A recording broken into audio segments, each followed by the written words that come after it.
తెలంగాణలో ఎన్నికలు సజావుగా జరిగేలా చర్యలు తీసుకోవాలని డీజీపీ రవిగుప్తాను కోరామని TPCC election committee convener Kapilavai Dileep Kumar Congress నేతలు దివ్యవాణి అన్నారు. కులాలు మతాల మధ్య చిచ్చు పెట్టేలా వ్యవహరిస్తున్న నేతలపై చర్యలు తీసుకోవాలని కోరుతూ లేఖ ఇచ్చామని వెల్లడించారు. ఎన్నికల నిర్వహణకు అదనపు బలగాలను మోహరించాలని కోరామని చెప్పారు.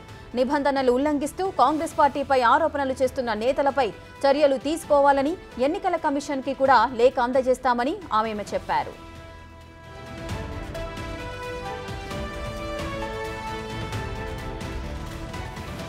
బీజేపీ నేతలు రాష్ట్రంలో దేశంలో మత విద్వేషాలు రెచ్చగొట్టేలా మాట్లాడుతున్నారని కాంగ్రెస్ నేత దివ్యవాణి అన్నారు. బీజేపీ అభ్యర్థి మాధవీలత హైదరాబాద్ యువతను రెచ్చగొట్టే వ్యాఖ్యలు చేస్తున్నారని ఆరోపించారు. అలాంటి వారిపై చర్యలు తీసుకోవాలని కోరారు.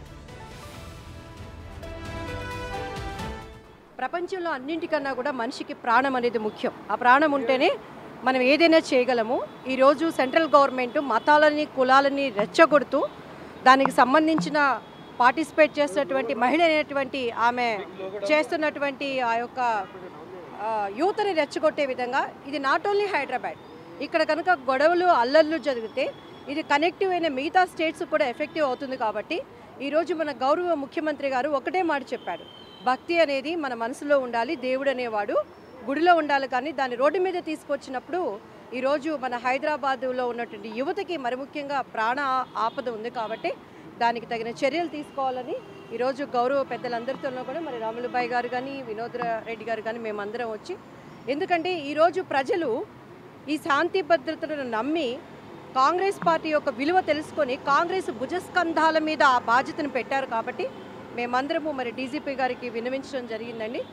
మీడియా ద్వారా మీ అందరికీ చెప్తుంది కూడా ఒకటే, సోనియా గాంధీ గారు కానీ రాహుల్ గారు కానీ రాజీవ్ గారు కానీ ఆమె తన తాళిని లెక్క చేయకుండా తాళిని పణంగా పెట్టినటువంటి పార్టీ కాంగ్రెస్ పార్టీ. అంటే ఒక చరిత్ర, ఈ యొక్క ఓటుని ప్రతి ఒక్కరూ ఉపయోగించుకొని మన చరిత్రని మన ఇండియాని కాపాడుకోవాల్సిన బాధ్యత ఉంది. కాబట్టి మేమందరూ ఒక టీం వర్క్ వచ్చాం, అందరూ సహకరించాలని మనస్ఫూర్తిగా కోరుకుంటున్నాం. మరోవైపు కాంగ్రెస్ ఎన్నికల కమిటీ సభ్యులందరూ 17 నియోజకవర్గాల్లోని భద్రతా సమస్యలపై ఎప్పటికప్పుడు డీజీపీకి చేరవేస్తారని దిలీప్ కుమార్ వెల్లడించారు.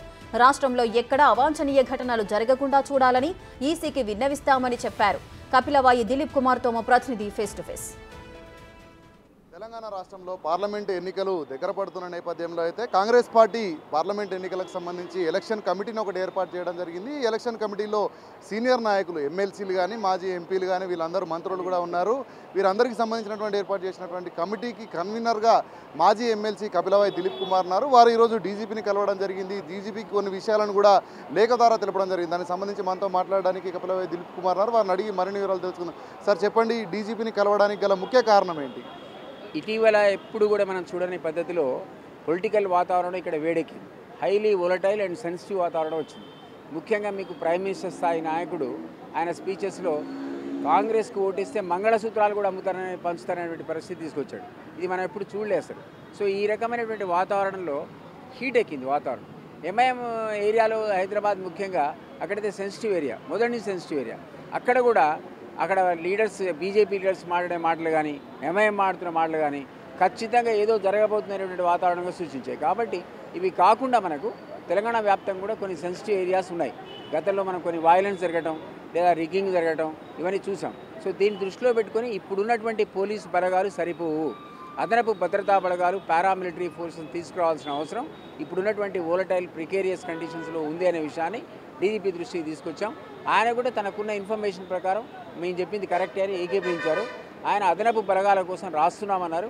సో అదనపు బలగాలు రావడం అనేది ఈరోజు మన తెలంగాణ లోపల ఎలక్షన్స్ పీస్ఫుల్గా సజావుగా సాఫీగా జరగాలంటే ఉన్న పోలీస్ ఫోర్స్ సరిపోదు అని మా ఉద్దేశం. రైట్. అదేవిధంగా మనం చూస్తే దీపాదాస్ మున్సీ గారి నేతృత్వంలో అయితే ఈ యొక్క కమిటీ ఏర్పాటు చేయడం జరిగింది కదా. అంటే ఈ కమిటీ రానున్న రోజుల్లో ఏ విధంగా కాంగ్రెస్ పార్టీకి లాభం చేసే విధంగా ఎలాంటి నిర్ణయాలు తీసుకోబోతా ఉంది? మెయిన్ ఈ కమిటీ ఓవర్సీ చూసేది ఏంటంటే ఎలక్టోరల్ అఫెన్సెస్ ఎక్కడ ఉంటాయి, తర్వాత ఎక్కడ సెన్సిటివ్ ఏరియాస్ ఉన్నాయి, ఇవన్నీ కూడా మేము టైం టు టైం గమనించి దాన్ని ఎలక్షన్ కమిషన్ దృష్టికి కూడా తీసుకోవాల్సిన అవసరం ఉంది అని భావిస్తున్నాం.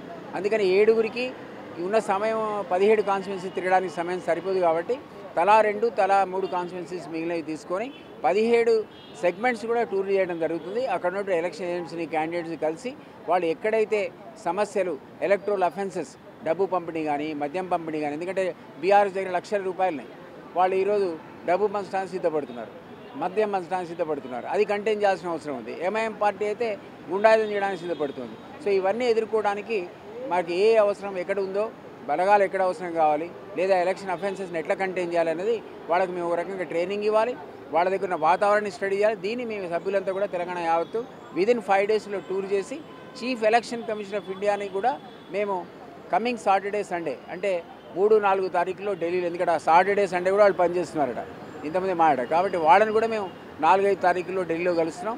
ఎల్లుండి సోమవారం నాడు వికాస్ రాజు గారిని కూడా ఈ సమస్యలను వారి దృష్టికి తీసుకొచ్చి ఇక్కడ సజావుగా ఎలక్షన్ జరిపించమని అడగబోతున్నాం. ఎందుకంటే గతంలో జరిగిన 2 బై ఎలక్షన్స్ కూడా అది చూసాం మనం. ఆ 2 బై ఎలక్షన్స్లో విపరీతమైన మద్యాన్ని పంచారు, డబ్బులు ఇష్టమైన ఓట్లకు డబ్బులు పంచారు. ఆ వాతావరణం ఉంటే డెమోక్రసీ అనేది మనలేదు. దాన్ని ఓవర్కమ్ చేయాల్సిన అవసరం ఉంది. దాన్ని అన్బయాస్డ్గా ఉన్నటువంటి సంస్థలు ఏమిటి అంటే ఎలక్షన్ కమిషనే. సో ఎలక్షన్ కమిషన్ దృష్టికి, అలాగే పోలీస్ వ్యవస్థ మనం చూసాం. మన ఫోన్ ట్యాపింగ్ లోపల ఓపెన్గా స్టేట్మెంట్లు ఇస్తున్నారు, పేపర్లో వస్తుంది. ఆయన అట గెలిచిన క్యాండిడేట్లు అందరి దగ్గరికి డబ్బులు కోట్ల రూపాయలు తరలించారట పోలీసు వాహనాల్లో.